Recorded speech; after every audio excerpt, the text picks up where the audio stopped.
Sir Jagan గారు ఋషికొండలో కట్టించిన ఆ ప్యాలెస్ గురించి అంటే రోజుకు కొన్ని ఇంట్రెస్టింగ్ విషయాలు బయటపడడం చూస్తున్నాం సార్. అందుకు సంబంధించిన వీడియోలు కూడా అంటే ఆ ప్యాలెస్ సంబంధించిన వీడియోలు కూడా వైరల్ అవుతున్నాయి. ఎంత బడ్జెట్ అయింది, ఎంత బడ్జెట్ అయింది అని చెప్తున్నారు. అసలు ఏం జరిగింది, మీరు ఏం చెప్తారు సార్ దాని గురించి? అంటే మనకి రోజుకి ఒక ఇష్యూని జగన్ది తీసుకొస్తున్నారు. సో కొత్తగా ఇప్పుడు నిన్న వైజాగ్లో అది యాక్చువల్గా టూరిస్ట్ బిల్డింగ్, అది గవర్నమెంట్ బిల్డింగ్, దాన్ని జగన్ ప్యాలెస్ అని వీళ్ళు ఎప్పటి నుంచో పేరు పెట్టారు. సో ఆ బిల్డింగ్లో దాదాపు 500 కోట్లతో కట్టారని వీళ్ళు ఆరోపిస్తున్నారు. తర్వాత ఒక కమోడ్ బాత్రూము 26 లక్షలని, కమోడ్ కాదు అది వాష్ టబ్ 26 లక్షలు అని చెప్తున్నారు. సో ఇంత ఖర్చు పెట్టి జగన్ కోసం కట్టుకున్నాడు అని ఒకరు, భారతికి గిఫ్ట్గా ఇవ్వడానికి కట్టుకున్నారని ఒకరు, ఇలాగా ఆరోపిస్తున్నారు. సో క్లియర్గా ఏంటంటే మనకి ఒక సామెత ఉంది, తాజా వార్తల కోసం పాత పేపర్లు చదవండి అని. సో మనం కానీ 2019లో పేపర్లు చదివితే సేమ్ ఇలాగే అప్పుడు తెలుగుదేశం ప్రభుత్వం మీద వైసీపీ వాళ్ళు ఆరోపించారు. చంద్రబాబు హిమాలయన్ వాటర్లకు ఎంత అయింది, లోకేష్ టిఫిన్ ఖర్చులకి ఎంత అయింది, హయత్ నగర్లో హయత్ హోటల్లో చంద్రబాబు ఉంటే నెల రోజులు ఎంతో ఉంటాయి, 40 రోజులు ఎంతో ఉన్నాడు, సో దానికి ఎన్ని కోట్లు అయినాయి, ఇవన్నీ అప్పుడు లెక్క తీశారు. అంటే చంద్రబాబు ఎంత దుబారా చేశాడు ప్రభుత్వ సొమ్ము అనేది అప్పుడు చేశారు. సేమ్ ఇప్పుడు రిపీట్ అయింది. ఇప్పుడేమీ ఆశ్చర్యం ఏమీ లేదు. నేను చాలాసార్లు చెప్తున్నా, ఏ గవర్నమెంట్ ఉన్నా కొత్త గవర్నమెంట్ వచ్చినప్పుడు పాత ప్రభుత్వానికి వ్యతిరేకంగా అనేక విషయాల్లో చేస్తుంటారు. ఒకటేమో రివెంజ్ ఉంటుంది, రెండోదేమో వాళ్ళ లెజిటిమసీని దెబ్బతీయడం. ఇది కూడా ఇప్పుడు రేవంత్ రెడ్డి కూడా అదే చేస్తున్నాడు. కేసీఆర్కి ఒక లెజిటిమసీ ఉంది, అంటే కేసీఆర్ తెలంగాణకి అభివృద్ధి చేశాడు, లేకపోతే కేసీఆర్ ముద్ర తెలంగాణ మీద ఉంది. దీన్ని చెడిపేయడం కోసం రేవంత్ రెడ్డి తీవ్ర ప్రయత్నాలు చేస్తున్నాడు. అందుకనే ఆయన తీసుకొచ్చిన టీఎస్ని మార్చడం, ఆ తర్వాత సాంగ్ని కొత్తదిగా పెట్టడం, తర్వాత ముద్ర మార్చడం, ఇలాగ మొత్తం ఆయన ముద్ర ఏదీ లేదు. ప్రగతి భవన్, నిజానికి ప్రగతి భవన్ పేర్లు ఏం తప్పులేదు కదా, ప్రోగ్రెసివ్ బిల్డింగ్, దాన్ని పీపుల్స్ బిల్డింగ్ మార్చింది ఏం లేదు ఆయన. కాకపోతే ఏంటంటే ఆయన ముద్ర ఉండకూడదు, ఇది కేసీఆర్ది అని ఉండకూడదు అనేది ఆయన ఉద్దేశం. అది నిజానికి మూర్ఖత్వం తప్ప ఏం లేదు. ఎందుకంటే అట్లేదో నువ్వు బిల్డింగ్ల పేర్లో ఇంకోటో మారిస్తే కేసీఆర్ ముద్ర తెలంగాణ మీద చెడిపోదు. కానీ ట్రై చేస్తుంటారు ప్రతి ఒక్కరు. అట్లాగే ఇప్పుడు జగన్ ప్రభుత్వం ఉన్నప్పుడు ఏం చేసింది, చంద్రన్న కానుక, చంద్రన్న ఎక్స్ట్రా అవన్నీ మార్చేసి జగనన్న ఎక్స్ట్రా పెట్టారు. సో ఇప్పుడు చంద్రబాబు వచ్చి అదే చేస్తున్నాడు. జగనన్న అనే పేరు ఉండకూడదు, జగన్ లెజిటిమసీ ఉండకూడదు, జగన్ దుర్వినియోగం చేశాడు చూడండి అని ఇవన్నీ చూపించడం. అలాగే నిన్న ఆయన భీమిలి ఎమ్మెల్యే గంటా శ్రీనివాసరావు మీడియా వాళ్ళని తీసుకెళ్ళి చూపించాడు. దుబారా అక్కడ లేదంటే ఖచ్చితంగా ఉంది. ఎందుకంటే అంతంత కాస్టు పెట్టి టూరిస్ట్ బిల్డింగ్లు కట్టాల్సిన అవసరం లేదు, కానీ పెట్టారు. మామూలుగా ప్రతి గవర్నమెంట్ కూడా ప్రజాధనాన్ని రకరకాల పద్ధతిలో దుర్వినియోగం చేస్తుంటుంది. ఈ దుర్వినియోగం అనేది మామూలుగా అయితే బయటికి రాదు. ఇప్పుడు ఎందుకు వస్తుందంటే వీళ్ళిద్దరి మధ్య రైవల్రీ వల్ల మనకి తెలుస్తాయి. ప్రజలకి ఏం తెలుస్తుంది, ఏ పార్టీ అధికారంలో ఉన్నా ఈ దుర్వినియోగం జరుగుతుంది అనేది తెలుస్తుంది. అది మంచిదే, తెలియడం ఖచ్చితంగా అవసరం. ఎప్పుడైనా ఇప్పుడు అది టూరిస్ట్ భవన్, అదేమి జగన్ ప్యాలెస్ కాదు వీళ్ళు చెప్తున్నట్టు, కానీ వీళ్ళు కొద్దిగా ఎక్స్ట్రా చేసి దాన్ని జగన్ కోసం వాడుకోవడం కోసం అంటున్నారు. జగన్ కోసం వాడుకోవడం అంటే రేపొద్దున ఓడిపోతే జగన్కి తెలీదా ఇది ప్రభుత్వ బిల్డింగే కదా, మళ్ళీ వాళ్ళు వసూలు చేసుకుంటారని జగన్కి తెలీదా? కాబట్టి ఇక్కడ క్లియర్గా వీళ్ళు కొద్దిగా దాన్ని హైప్ చేసి డిస్టార్ట్ చేసి ప్రజెంట్ చేస్తున్నారు.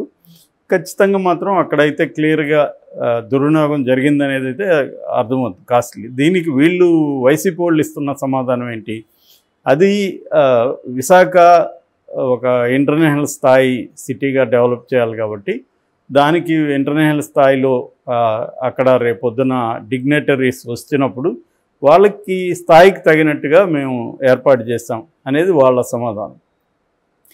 మరి అంత కాస్ట్ అవసరమా అనేది ప్రజలు ప్రశ్నిస్తున్నారు ఆ డిగ్నిటరీకి.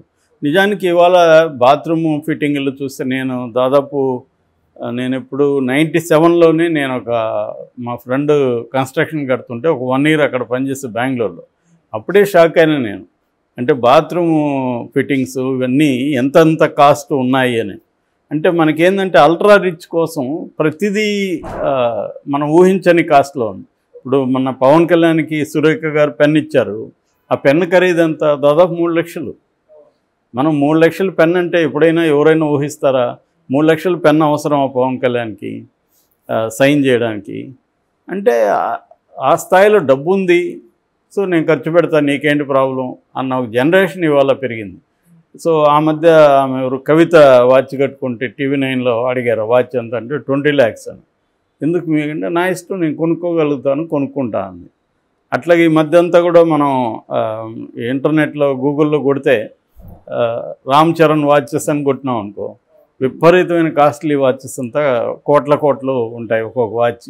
సో ఇలాగా ఏముందంటే అల్ట్రా రిచ్ అనేదానికి ఇవాళ బాత్రూమ్ ఫిట్టింగ్స్ అనే కాదు, ఏ వస్తువు అయినా కూడా బ్యాగులు కావచ్చు, షర్ట్ కావచ్చు, ఇప్పుడు మనకి నాగార్జున షర్ట్ ఎంత అని కొట్టామనుకో అవి లక్షలు వస్తాయి. అంటే ప్రతి ఐటము మనం ఊహించినంత ధర ఉంది ఇవాళ.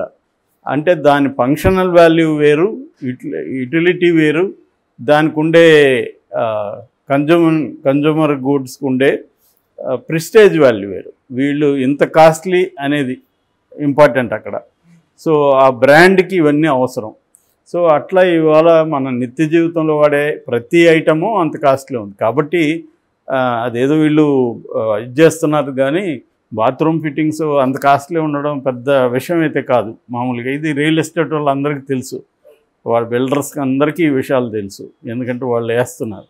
కాకపోతే ఏంటంటే దుర్వినియోగం జరిగి ఉంటే ఖచ్చితంగా దాని మీద కమిటీ వేయాలి, ఎందుకు ఇంత ఖర్చు పెట్టారనేది నిలదీయాల్సిన అవసరం ఉంది, అది ప్రజలకు తెలియాల్సిన ఉంది. మరి ఇక్కడ క్వశ్చన్ ఏంటంటే గతంలో తెలుగుదేశం కూడా ఇలాగే వ్యవహరించింది కదా, దానికి సంబంధించి ఇప్పుడన్నా పారదర్శకంగా కూటమి ప్రభుత్వం ఉంటుందా, కూటమి ప్రభుత్వం బిహేవ్ చేస్తుందా అంటే నాకు డౌటే. మళ్ళీ వైసీపీ వస్తే మళ్ళీ ఇదే విధంగా వాళ్ళు కూడా చేస్తారు. చంద్రబాబు పీరియడ్లో ఈ బాత్రూము లేకపోతే ఇంకొకటో దేనికి ఖర్చు అయిందనేది వాళ్ళు చెప్తారు. సో ఇలా చెప్పడం వల్ల ప్రజలకు మంచిది ఫైనల్గా, ఎందుకంటే ఇద్దరు కూడా ఎలా ఖర్చు పెడుతుంటుంది గవర్నమెంట్ అనేది మనకు తెలుస్తుంది.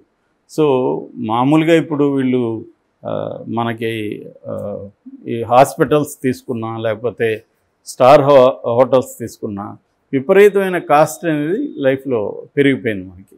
ఎందుకంటే అటువంటి ఖర్చు పెట్టగలిగిన ఒక పాపులేషన్ ఇండియాలో ఉంది, అల్ట్రా రిచ్ అనే పాపులేషన్ ఉంది.